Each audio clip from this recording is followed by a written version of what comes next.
नमस्कार दोस्तों, Gurukul of politics पर आपका स्वागत है। मैं हूं आपका दोस्त धर्मेंद्र कुमारी और हमारे साथ मौजूद हैं हम सबके प्रिय डॉक्टर सतीश त्यागी जी। नमस्कार दोस्तों, उम्र कहते हैं कि एक आंकड़ा होती है और उम्र की दहलीज पे जैसे जैसे हम आगे बढ़ते जाते हैं, ऐसा कहा जाता है कि हम और जिम्मेदार होते चले जाते हैं और अनुभव होता चला जाता है और लोग हम पे भरोसा करने लग जाते हैं जैसे जैसे हमारी उम्र बढ़ती है।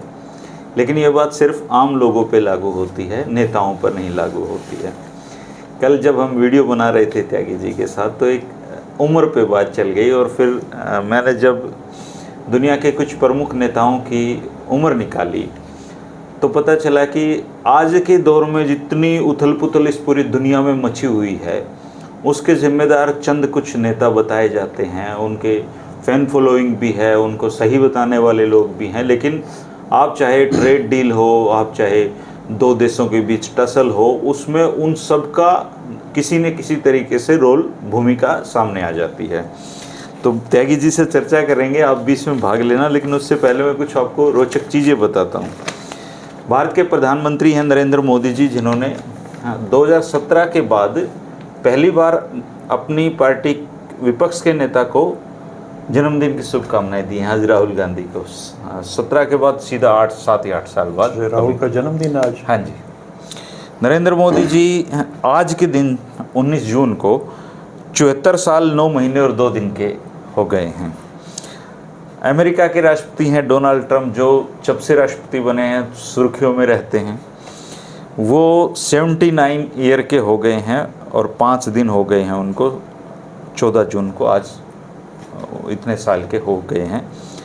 80 साल होने में 1 साल कम है उनका। अब अगर ईरान के जो नेता हैं अयतुल्लाह अली खमेनी, उनकी बात करें त्यागी जी, तो वो 86 साल और 2 महीने के हो चुके हैं।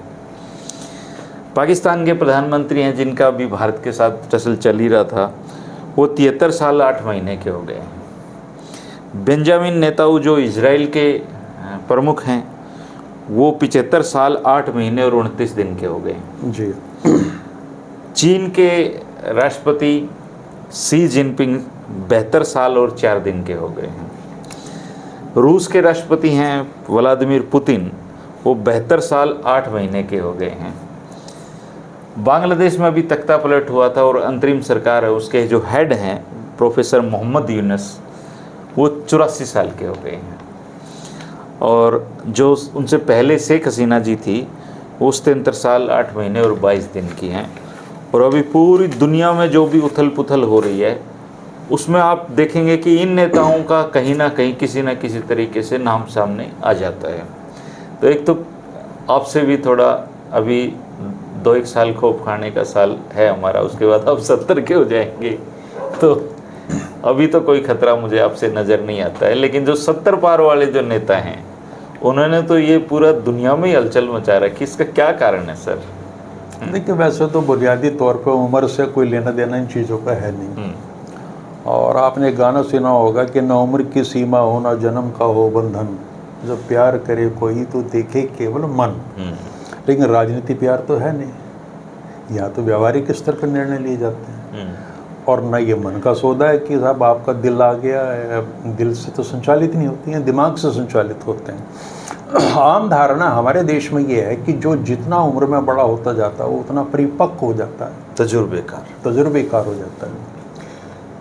सही बात है, बिल्कुल उसको तजर्बा होता है, लेकिन तजर्बा उसको उस दौर का होता है जिसमें वो जिया है। सक्रियता के वर्ष होते हैं कि आपकी जो उम्र है 24-25 से लेके और जो एक 60 वर्ष तक का है, ये 25-30 साल का अरसा होता है। इसमें आप सबसे ज़्यादा एक्टिव रहते हैं और जिम्मेवारियाँ भी इसी में होती हैं। और समझ का जो विस्तार है वो भी दुनियादारी के दृष्टिगत इसी सारे दौर में होता है। तो इसलिए ऐसी व्यवस्थाएं कायम की गई कि एक ख़ास उम्र के बाद में लोगों को सेवानिवृत्ति ले लेनी चाहिए। जैसे हमारे यहाँ तो शास्त्रों में प्रारंभ से ही है कि वानप्रस्थ आश्रम, वानप्रस्थ आ जाता है, उससे पहले गृहस्थ है, फिर संन्यास है। तो और 100 साल का जीवन मान के वो लोग चले थे, तो 25 वर्ष तक ब्रह्मचर्य और उसके बाद में 25 साल का गृहस्थ जीवन और उसके बाद में वानप्रस्थ और फिर संन्यास। तो अमूमन ये धारणा थी उस समय कि 50 वर्ष के बाद, आप 50 वर्ष तक आपकी सारी जो गृहस्थ की जिम्मेवारियाँ वो पूरी हो जाएंगी और उसके आप धीरे धीरे वानप्रस्थ का मतलब जो मैं समझता हूँ वो ये है कि मैं एक कहता हूँ मनप्रस्थ है, एक वानप्रस्थ है, कि जब तक आप गृहस्थ में आप मन से संचालित होते हैं और वानप्रस्थ में आप वन की ओर प्रस्थान करते हैं। ये मेरी व्याख्या हो सकता है, इसमें कुछ ज़्यादा वो एकेडमिक डिस्कशन की जरूरत नहीं है। वन में क्या है? वन में कुछ नहीं है। मन में और वन में तो धरती आसमान का फर्क है ना। तो आप अपनी इच्छाओं से परे हो जाते हैं, एक ऐसा जीवन आप जीने लगते हैं बिल्कुल योगी टाइप सा, मिला जो मिला नहीं मिला ठीक है, किसी से ग्रोथ नहीं, किसी से नफरत नहीं, किसी से कोई अपेक्षा नहीं, किसी से कोई शिकायत नहीं। धीरे धीरे जब आप वानप्रस्थ का भी लंबा टाइम दिया उन्होंने, 25 वर्ष दिए, यानी कि 50 वर्ष में जो आपने अर्जित किया स्वभाव और प्रवृत्ति के स्तर पे, उसको अभी भुलाने में, उससे बाहर निकलने में 25 वर्ष और लगेंगे। और फिर किसी एक पल पे आपको ये लगेगा कि सब कुछ निरर्थक है धरती पे।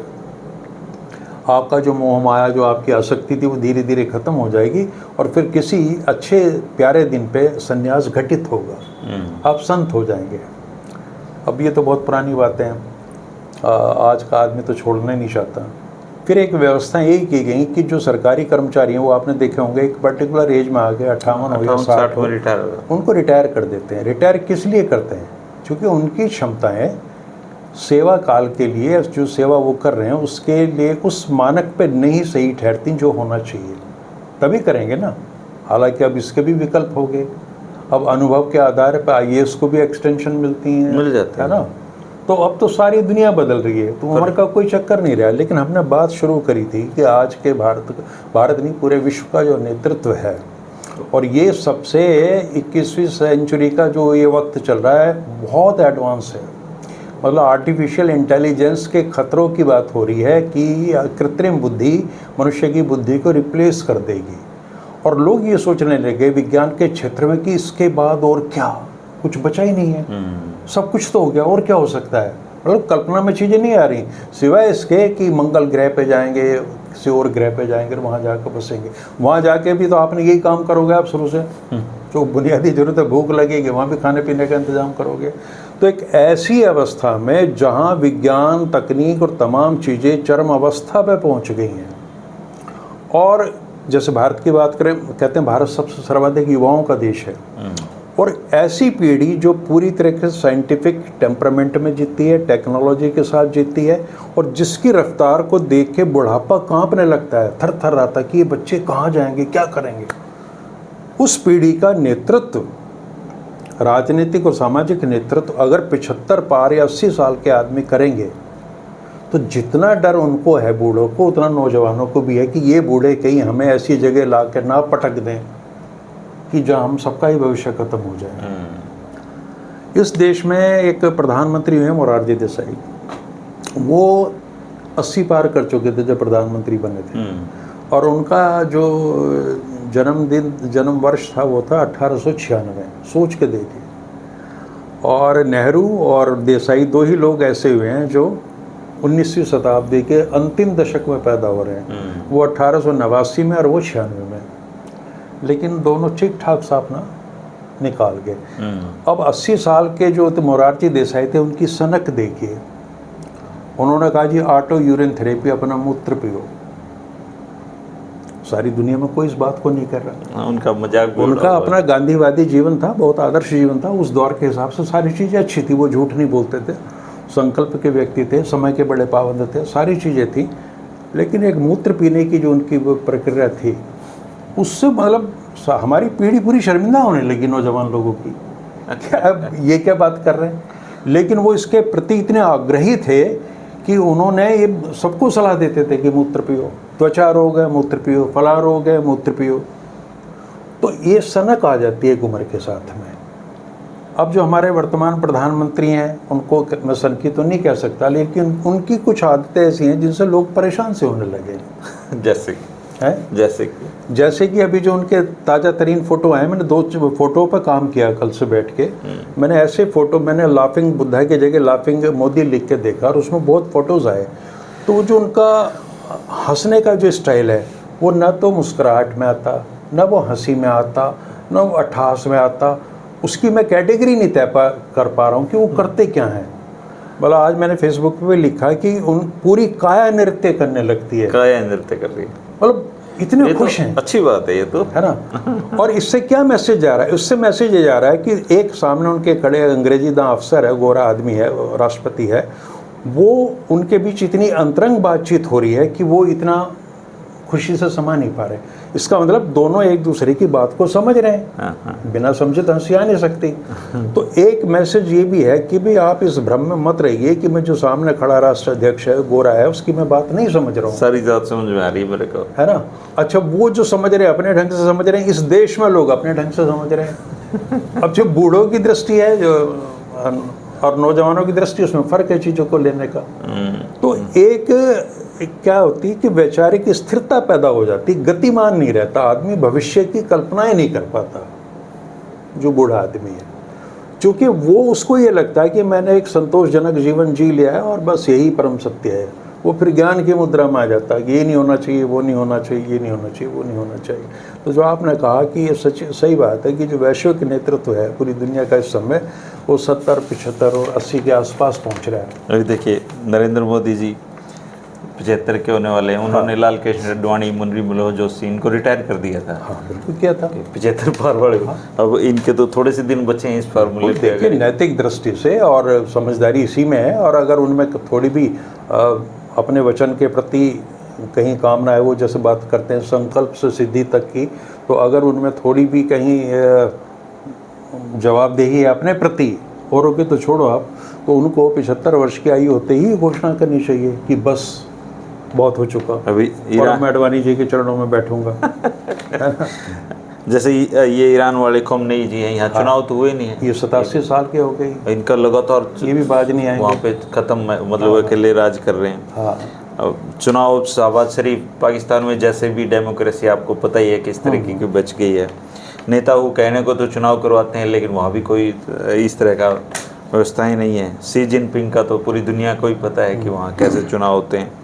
पुतिन है, उसने पूरे डेमोक्रेसी किस तरह की बचा के रखी हुई है रसिया में। अब देखिए अब ये मोहम्मद यूनुस कैसे संभाल रहे हैं बांग्लादेश को, शेख हसीना तो है ही भारत में। तो आप ये देखिए 70 पार के जितने भी ये नेता हैं, इनका काम तो था इस दुनिया को, देशों को संभालने का, लेकिन ये किसी न किसी वजह से सर इन्होंने उथल पुथल मचाई हुई है। बहुत बड़ी कारगर बात की आपने कि एक तंत्र होता है, सिस्टम, वो हर देश में, हमारे देश में भी सब जगह है।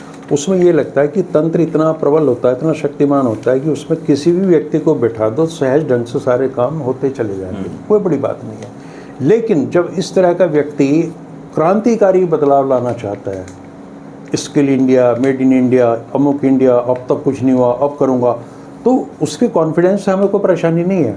उसमें नेतृत्व की क्षमताएं हो सकती हैं, कोई बड़ी बात नहीं है, लेकिन अगर परिणाम उस दृष्टि के ना आए तो फिर लोग सोचने लगते हैं कि कहीं ना कहीं मामला सरका हुआ सा है, पुर्जा कहीं गलत जगह फिट हो रहा है। तो आप या तो सिस्टम में रहिए, आपको बहुत लंबे चौड़े रेडिकल चेंजेस मत कीजिए, आप अपना समय पूरा कर लेंगे ठीक से। नरसिम्हा राव जी ने भी पूरा किया था, वो भी वृद्ध हो चुके थे।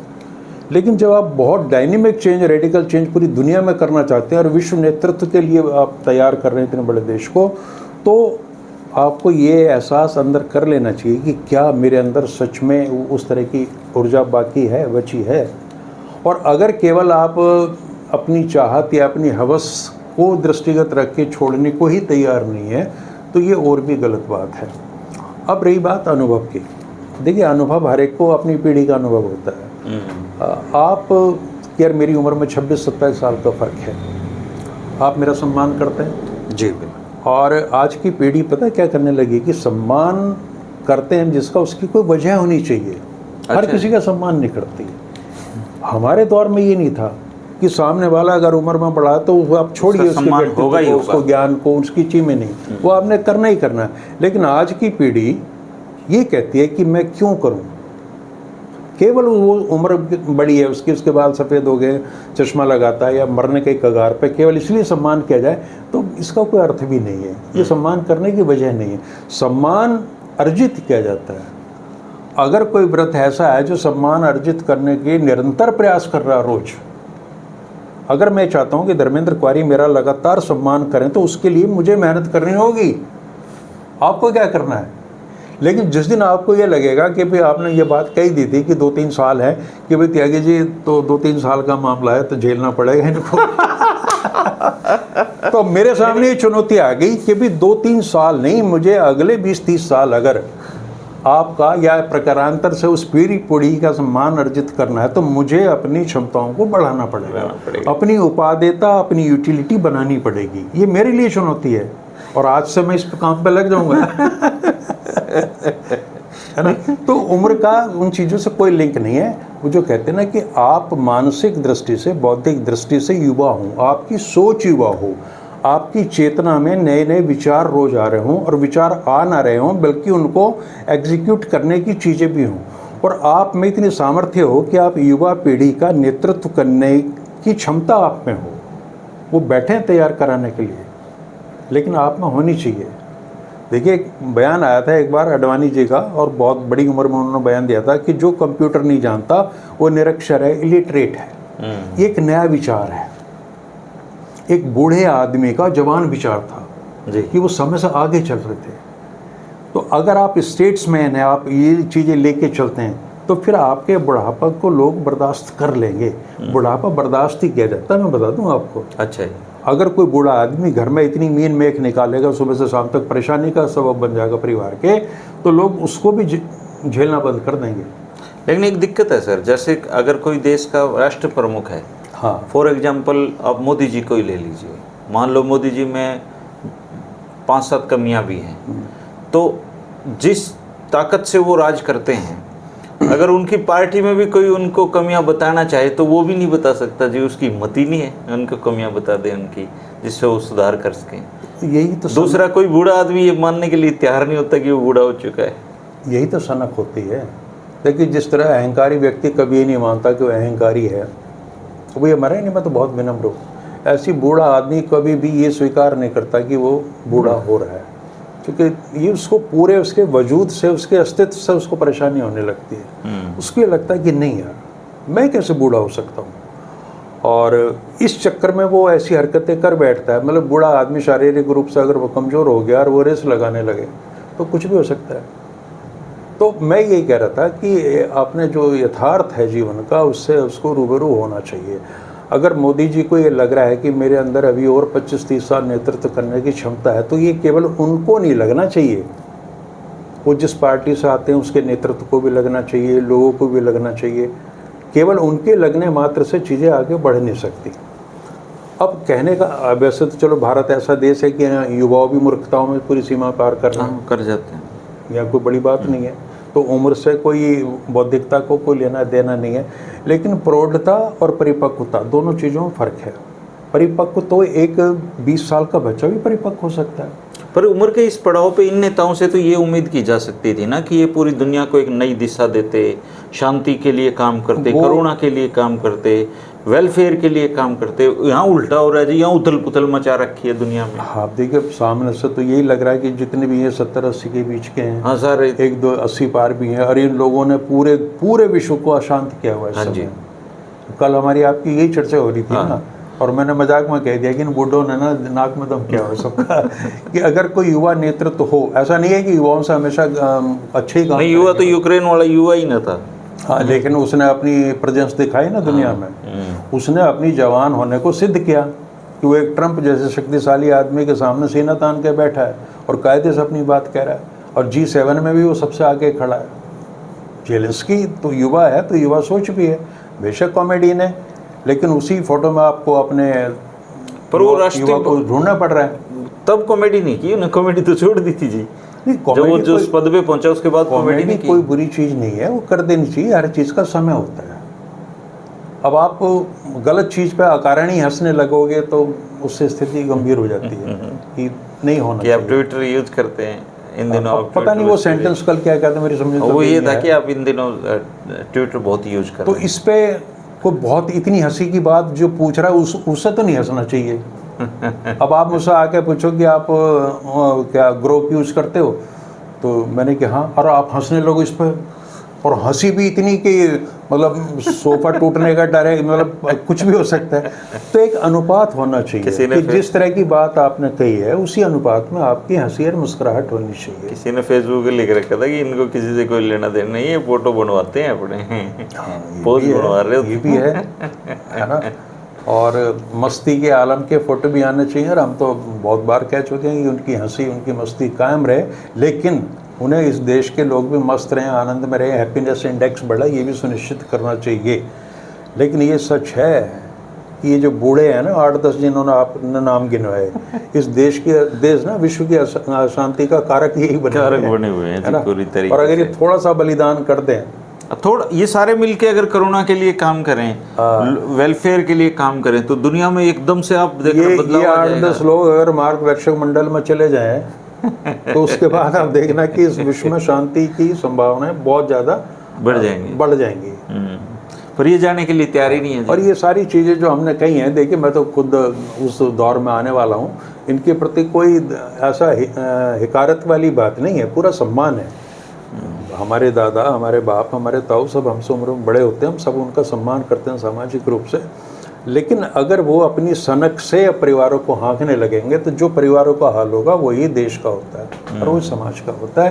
किसी ना किसी बिंदु पर आके हमें ये मान लेना चाहिए कि now we are a spent force, और हम सलाह नहीं केवल आशीर्वाद देने के लिए बने, और हमें बैठ के अपना बुढ़ापा आराम से काट लेना चाहिए। लेकिन दोस्तों, 70 पार वाले नेता आप कुछ भी कह लें, ये कुर्सी एक ऐसी चीज़ होती है जिसका मोह इंसान कभी नहीं छोड़ पाता।